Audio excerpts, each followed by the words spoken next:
El coronavirus COVID-19 afecta a más de 6.3 millones de personas en todo el mundo y en El Salvador, con más de 2.600 casos confirmados, la pandemia ha entrado a la fase 3.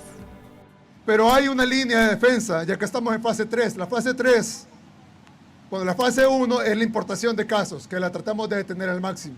Lastimosamente, ningún país lo logró. Sin embargo, se logró detener. Gracias a eso, tenemos menos enfermos, tenemos menos fallecidos y hemos ganado tiempo. En esta fase, las autoridades de salud deben priorizar los pacientes asintomáticos y menos graves, que suman casi el 70% de los casos activos, serán enviados a cuarentena domiciliaria y los moderados, graves y críticos son hospitalizados. El ministro de Salud, Francisco Alaví, hace una lectura de los recursos disponibles en esta fase 3. Está diciendo que estamos ante una situación en el límite, que estamos al borde de un colapso, que estamos entrando en una situación en la cual el sistema de salud no va a poder dar el manejo a pacientes críticos, y es por eso que estamos en una situación de una fase 3, en la cual el mayor enfoque es la atención médica al paciente que inminentemente lo necesita.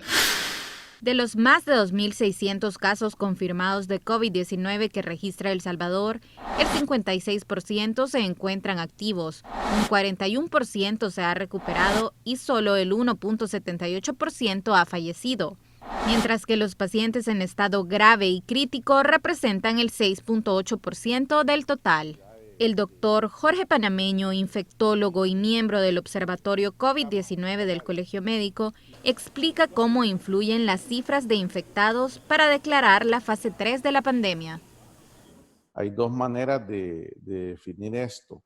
Uno es por el número de casos. Cuando ya sobrepasa más de 1.000 casos, la curva epidemiológica. Y dos es cuando la velocidad de casos que se está produciendo está generando mayor demanda en los servicios de salud. Las medidas que se tomen ahora buscan evitar que la pandemia pase a la fase 4, que es el colapso del sistema de salud que se ha visto en otros países como Italia y España, o en ciudades como Nueva York. El doctor Panameño duda de la eficacia de la cuarentena, que ya lleva 74 días. Parece que los confinamientos no produjeron una real, no causaron frenar la curva ni achatarla, sino que esto siguió su rumbo y como es la historia natural de la enfermedad, va a bajar. O sea que los confinamientos de más de 60 días no han tenido el impacto esperado, porque el número de casos se ha aumentado, aunque no de una forma escandalosa, y en segundo lugar, a través de toda la República, el virus se diseminó. Entonces, aquí viene otro punto de discusión. ¿Cuándo levantar las medidas de confinamiento para la reapertura de la actividad económica del país? Otoniel Campos, del Centro de Modelamiento Matemático de la Universidad de El Salvador, explica la relación entre cuarentena y casos de pandemia.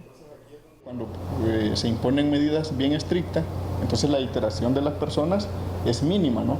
Pero eso no significa que el virus desaparezca, ¿verdad? Entonces lo que sucede es que la evolución se prolonga, ¿verdad? Pero ¿qué se gana? Lo que se gana es que el número de contagios es menos, muchísimo menos. Si se apertura el país, es decir, si las medidas se relajan, la evolución de la epidemia se acelera. Pero entonces se eleva el número de contagiados. Entonces, aún falta ver cómo evoluciona la fase 3 de la pandemia y si la ley de emergencia es aprobada, para saber si se endurece la cuarentena o si se levanta poco a poco para la reapertura gradual de la economía. En Foco, Claudia Marroquín, TCS Noticias.